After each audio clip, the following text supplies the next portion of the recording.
votes went to George Wallace.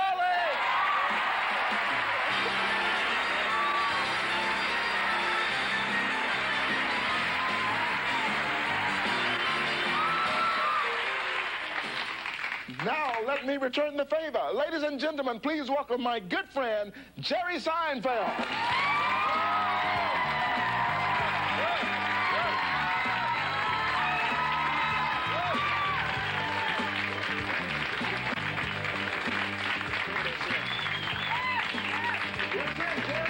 He's the number one man. Give it to him. Give it to him. Oh, please. I am so happy you're here. Thank you so much for coming by. My best friend in the whole world. That's what I can say. This is ridiculous. It really is. Out of all the people I could have gotten on this show, Tim Allen, Roseanne, everybody wanted to do this show. I said, Jerry wants to do it.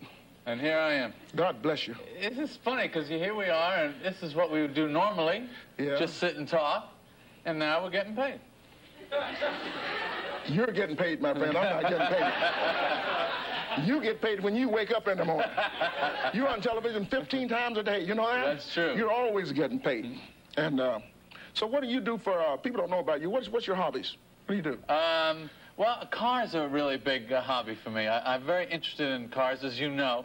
You have too many we cars. have to pretend like we don't know the answers to these questions. How many cars do you have, Jerry? Oh, I have a couple of cars. But you know what I'm doing this weekend? What? I'm going to the Long Beach Grand Prix. Woo! And, now, listen to this.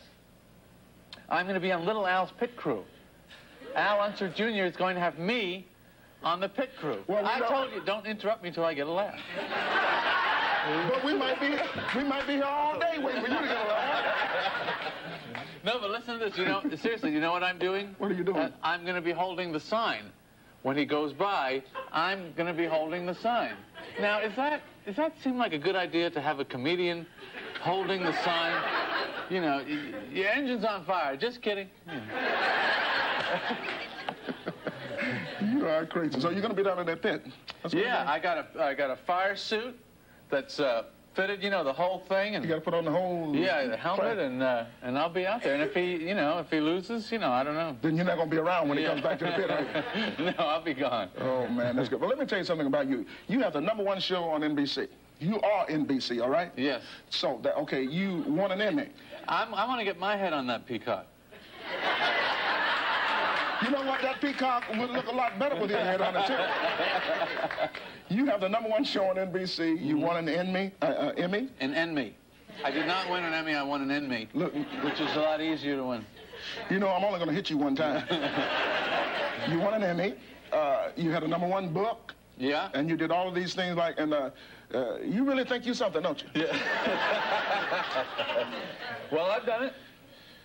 Now you're trying to do it, and I don't have to. I can just watch. Well, I'm having fun. Let me ask you something. A lot of people don't know this. I know about you, but how long you been doing this and all of that stuff? I've been doing well, we started the same time, around summer of 1976. Yeah. So it's coming up on 20 years. I've been knowing you 20 years, I don't know how to tell you this, you know, but my mother passed away at 16 and my dad at 18. I've been knowing you for 20 years. You've been the best friend I could ever have in all of that time. I know you better than anybody else, and I want to thank you for that right here, live on television. Don't touch me. Don't touch me. I've also been trying to get rid of you for 20 years. And that's just great. Let me, no, you don't do dirty jokes or anything like that. Why not? I don't know. I can't think of any. I can. I was trying to work. Well, in the beginning, I didn't work clean. You remember that. In the beginning, everybody... You said a few words. You were never dirty. Yeah, but then I took them out because I wanted to make sure I was doing, like the best stuff I could do. But that's the only reason. You know I'm filthy. I tell all kinds of dirty jokes. But he is the best joke teller. But you can't tell any. Yeah, tells the funniest jokes. You know the jokes that people tell jokes. You know, I do a good job at that. I like to have fun doing that. But I get them from him. See, he can't tell them right, then I tell him. But I've been watching this show, and you're in New York, and everybody I know in New York has 8, 9, 10 locks on the door. You ever lock your door? No. I mean, Kramer's coming to there every 15 minutes.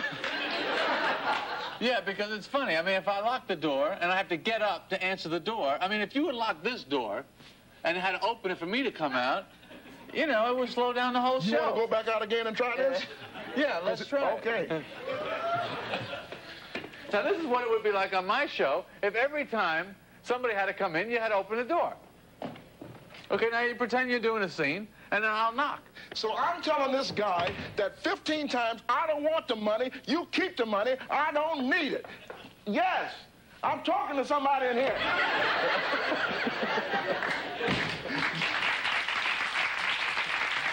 It's good.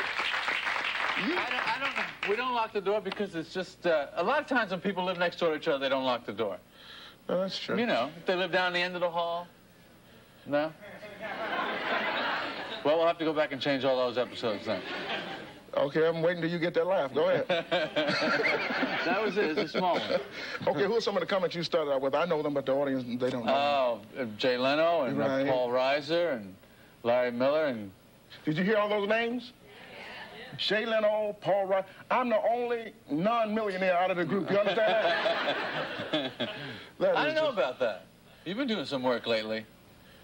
Well, I think you're up there. I think you made $1 million so far. You got to be crazy. You know what? You know what? You know what? When we first started, we made an agreement. Yeah. You remember what that was? We made an agreement that whoever made the first $1 million would give the other one half. Now, at the time, he was doing better than me. But we're talking about this today. Where is your checkbook? You're just too nice. You're just too nice. So, why do you prefer New York over L.A.? I know you... you don't hate L.A., I know that, but you just prefer New York. I love New York. Yeah. I love New York. I love to be able to have nothing to do and have something to do doing it. That's true. I just love to walk down the street. And we've had a lot of times there we've just had nothing to do and just walking down the street and you know, and it's cold. That is true. I like the cold. I don't know. People in New York are funny. Garbage men are funny in New York. Everything is funny in New York. Yeah, that's we walk the streets and it's cold and we put our coats on and it's just different. You bump into people, you know, especially during the holiday season when we're back. And I've driven with you in New York, too. You're kind of a crazy driver, you know that? Yeah.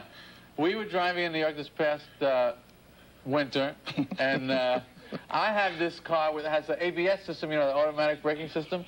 So I thought, let's try this out. We were on the snow. I said, let's try this out and see if this thing really works. And so I said to him, I don't care what kind of car you got, ABS, this car will skid like any other car. So we were coming down Lexington Avenue, we were doing about 30 miles an hour, but it was on packed snow, and I jammed on the brakes, and nothing happened. And we hit a police car. And we looked, I was so scared. I thought, oh, God, hard copy, an inside edition, they're going to be all over me. And he looks over, he says, is there anybody in the car? I said, no. He said, keep going. So if there's any police officers out there, if you're wondering what happened to your car, I hit it. But he was an accessory.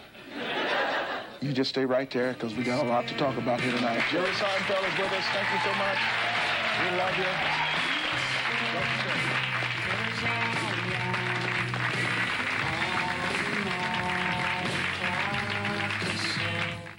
On Channel 11. So what about the Maestro stuff? Did he make you call him Maestro? Yeah, I called him Maestro. You didn't mind? Well, I did at first, but actually, I kind of got used to it. Okay, from now on, I want you to call me Jerry the Great. I am not calling you Jerry the Great. Why not? You call him Maestro. He is a maestro. Well, I'm great. So you say. All right. Yeah, he's great. He's the man. He's great. All right, so let's go to the show. About the show. Now, I don't know whether it is. You say it is. Is this the last year or not? You in one more season? Or? I don't know. We don't know how long the show's going to go. It kind of depends on how much people are watching it or enjoying it and how much we're enjoying doing it. It's like a party. You know, you go to a party and you're having a good time, and you don't want to stay till the very end of the party. You know, but you don't want to leave too early. You might miss some fun. So you got to kind of figure out how you feel and what kind of time you're having, and then you just go. At some point, you just look around and go, all right, let's go. And you'll know when that is. Yeah, well, I'll know when that is. It's like a party, but you don't want to stay too long. Could be in the middle of the season. Could be right now. Could be right now. Yeah. Good night. Well, that's good. You know what? Because you said it's one more year, but like they offered the Beatles $500 million to play in Shea Stadium, what if they come back and offer you like an enormous amount of money to go another year or 2 years or so? I don't do it for the money. You can't. Besides, so why don't you tell NBC you don't want to do it for the money when you're negotiating your contract? That's not what they hear. Well, that's because now I have money. I don't need it. But yeah, it's more important to do it when you're loving it. You know, I think if you always do what you love best in life, money doesn't matter. Yeah, you'll always have money. Actually, it's when you're doing it for the money that you don't love it that you end up with no money. That's true. Because people can tell when you're doing something for the wrong reason. That's true. Like what you're doing. You know, you're out here for the wrong reason. How old were you when your mind just got up and walked away from you? Let me ask you a question. If you were, you're not thinking about movies at all? I'm thinking about going to the movies. I'm not really thinking about being in the movies. Because, you know, if you go to a bad movie, it's a couple hours, you know? But if you're in a bad movie, that's 6 months. You know? You got a point. But I see, you know, the reason I ask about the movies... You think I'd be good in movies? Yeah, because let me tell you why. The American Express commercials that you do? Yeah. When you're running over the cars and something, sometimes you just look, you have that look like, I'm thinking, as an actor, you make a great James Bond. I don't know why I think that, but... I don't know why you think that. But wouldn't he make a great character, something like that? Yeah. What do they know? They got to go along with whatever I say, you know? Yeah.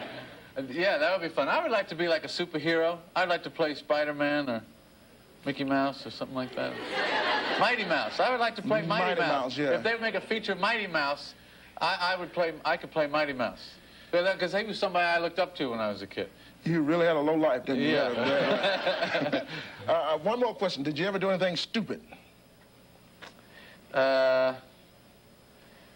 Well, you must have known some stupid things. How about the dry cleaners, that you went to the dry cleaners one time? You ever do anything stupid at the dry cleaners? No. You never left any money in your clothes at the dry cleaners? Oh, God. I once came home from the road, and I had like $3,500. I had been working on the road for a few weeks, and I didn't want to leave. You know, sometimes you think, I'll hide it. You know, you get these security things, like you leave a TV set in the back seat of your car, and you got to leave the car on the street for a few minutes, so you put a sweater over the TV, you know? No one will know. It's just a couple of sweaters, you know? One of them is square with antenna coming out of it. So I thought, I'll take this money and I'll stick it in the hamper. Because in case crooks break in, you know, you get these thoughts, they'll run through the house and they'll never be able to find the money. So, of course, I was the one who couldn't find the money. And I took the clothes to the cleaners, and I never saw the money again. And I went back there, like, I dropped it off, went back like 2 hours. I went, oh, my God, that money, I took it to the cleaners. And I went back there, a place on La Brea and Melrose. And they told me, we didn't see any money. They were laughing, too. Yeah. No, we didn't see any money. That's great. No, you're so cool. You're always cool. Nobody ever sees you do anything. I just noticed how you handle the press when sometimes we're out and they're taking pictures of you and pulling on you and all things like that. How are you so cool? How do you handle that stuff? Because I couldn't, you know, because I couldn't do that because basically they're not taking pictures of me, but, you know. Well, I always feel like they're not taking anything from me. You know, people, like, when they see a camera, they want to hide. Well, why? What is this camera going to do to me? What are they taking? It's just me. It's just a picture of me. I'm on camera right now. What are they getting? They're not getting anything. So you got that right. Yeah. It's your joke. Okay. So I just doesn't bother me. I've never see if you're doing stuff that you shouldn't be doing. Then you worry. Then you got to worry about cameras. But I'm a good boy. That's true. That's true. You are so good. You don't even you ever cuss? I mean, like you really get mad and just go crazy. Yeah. Yeah, I do. I don't see you do that. I saw you do it one time. Yeah, remember that time that you locked my door? That. Yeah. Now, let me ask you a question. If you come out of somebody's house and they're walking outside, what are you supposed to do when you walk outside? Close the door. So I closed his door, and all of a sudden, what the hell you closed that door for? The door locked, you know. I had the key, and I didn't have the key, and he closed the door, and it locked, and I decided I'd blame him for that. But that's what friends are for. Really? Yeah. One time we drove cross country and we got in an argument, and he used to do this thing when he would get into a fight with you, he would just give you the silent treatment. He wouldn't talk to you for days. And we were driving cross country. So when he stopped, he had a sandwich, And I walked by him, and I took the sandwich out of his hand, and I just threw it in the garbage. Because I was trying to get him to talk. You know how frustrating it is when someone doesn't talk? And I took that. It's not true. That is so true. That made me so mad. You've done a lot of stupid things, come to think of it. What about when we were in Amsterdam coming down those little tiny steps? What'd you do there? I pushed him. I thought it'd be funny, you know. You know how they have steps that are like this big. And it was a long thing, and he was going slow. So, you know, it's about 30 steps. If I thought it'd be fun, I'd just push him, you know. Because I've seen people in the movies, they tumble, they're always all right. You know. I tumbled. But I thought I'd beat the living daylights out of one. Okay, another question about the show. Is there going to be, like, right now we're saying one more season? I'm not saying nothing right now. Well, who's saying all of this stuff? I'm definitely doing one more season, but we may go past that. Okay. If you only do one more season, would you try to close the show with like a grand finale or something like that? You got to do something. Yeah. We can't just end this show like, and that's it. You know, you got to say goodnight. Okay. Of course I'm going to do something. Well, what do you think? I'm stupid? But I mean, don't ask me a question like that when I think you're stupid or not. But no, it could be something big. Some shows just go out, like one of the big shows just went out with a regular show. Yeah, there are shows that do that, but you got to do something for the people. They've been loyal to you all that time. You got to come up with something. Yeah. You got to do something. Do something. All right. Do something. Yes. Whatever it is. Yeah, do something. Have some kind of a finish. Well, that's a good show business rule for you. Have some kind of a finish. Okay. I guess we're going to come back in a few minutes, and I'm going to find a finish here, because I don't know what to say right now. But we'll be back with Jerry Seinfeld in 1 minute. Don't go anyplace. Just sit right there. Thank you so much. Well, I like this song. This is Christian My...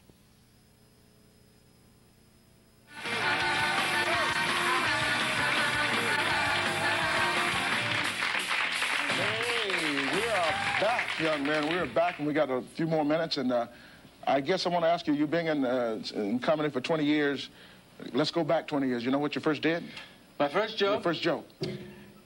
I'm left-handed. Why are left-handed things always associated with negative things? 2 left feet. Left-handed compliment. Where'd everybody go? They left. That was my first joke. I remember that. You remember that? You're too much fun. Listen, I want to thank you personally for coming out, because it's really big. This is my first time doing this, and I get the #1 man in television. I just want to thank you, and the audience, I know they love you, but thank you for coming by, and God bless you. We wish you the best. Thank you so much. You're too nice. Jerry Seinfeld, ladies and gentlemen, right here tonight on Late Hour. I'm George Wallace. We love you. Thank you for tuning in. Come back and see us again. Thank you so much.